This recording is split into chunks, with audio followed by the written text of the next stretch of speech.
Olá e bem-vindos. Olhem, quando estamos a modelar um sistema em ML, não chega só a definir as classes. É fundamental perceber como é que elas se relacionam umas com as outras. E é aí que entram as associações.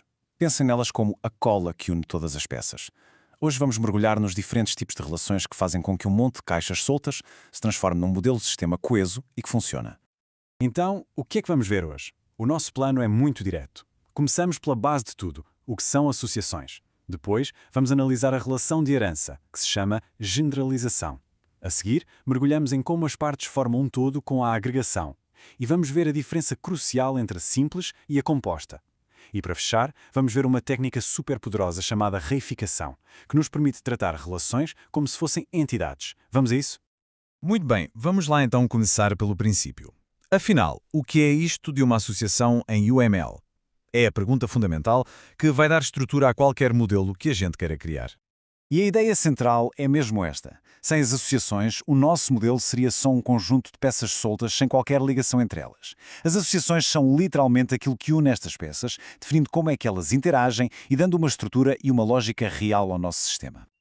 Ok, agora que já percebemos que temos de ligar as classes, vamos ver o nosso primeiro tipo de relação. Chama-se generalização, ou como é mais conhecida, a relação is-a.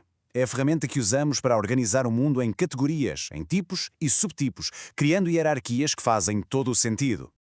A generalização, no fundo, formaliza uma ideia que nós usamos todos os dias sem pensar. A relação é um tipo de... O exemplo aqui é perfeito. Uma mulher é um tipo de pessoa. Isto quer dizer que a subclasse, neste caso mulher, é uma versão mais específica da superclasse pessoa e por isso herda todas as suas características. Em UML, a maneira de representar isto é muito clara. É uma linha contínua com um triângulo vazio na ponta. E o mais importante aqui é a direção. A seta aponta sempre da classe mais específica, a subclasse, para a classe mais geral, a superclasse. Nunca ao contrário. E esta relação tem propriedades lógicas muito rigorosas. Antissimétrica significa que se uma mulher é uma pessoa, isso não quer dizer que uma pessoa seja uma mulher. Faz sentido, certo? E transitiva quer dizer que se, por exemplo, um mamífero é um animal e uma pessoa é um mamífero, então, por lógica, uma pessoa também é um animal. A hierarquia mantém-se consistente. Bem, se a generalização nos ajuda a classificar as coisas por tipo, a agregação serve para outra coisa, para decompor as coisas nas suas partes. Vamos agora ver esta relação de todo-parte, que é absolutamente fundamental para descrever a estrutura dos objetos.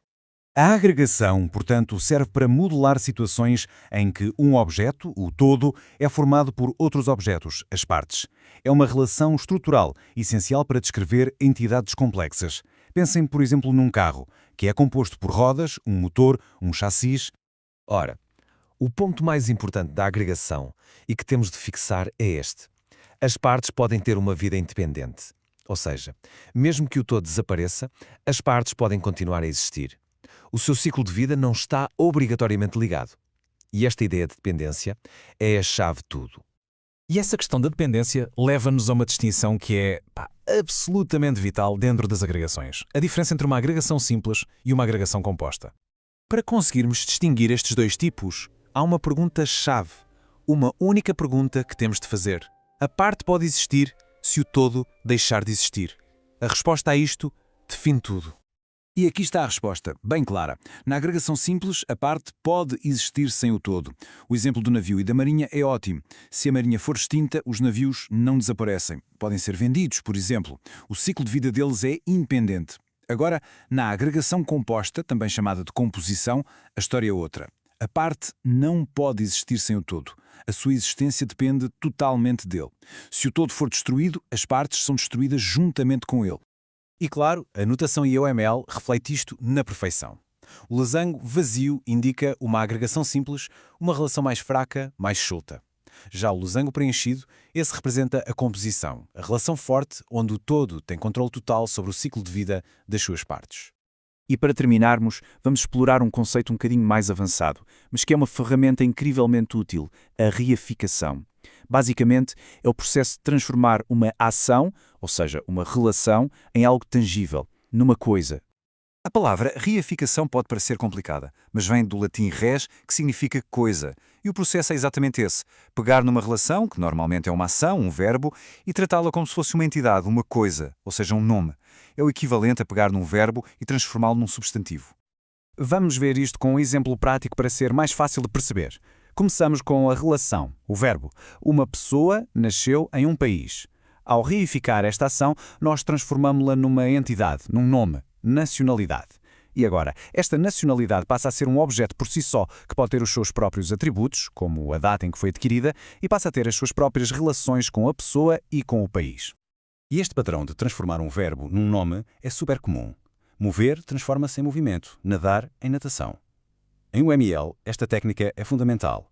Sempre que nós precisamos de guardar informação sobre uma relação, por exemplo, a data em que uma inscrição foi feita, nós reificamos essa relação e criamos aquilo que se chama uma classe associação.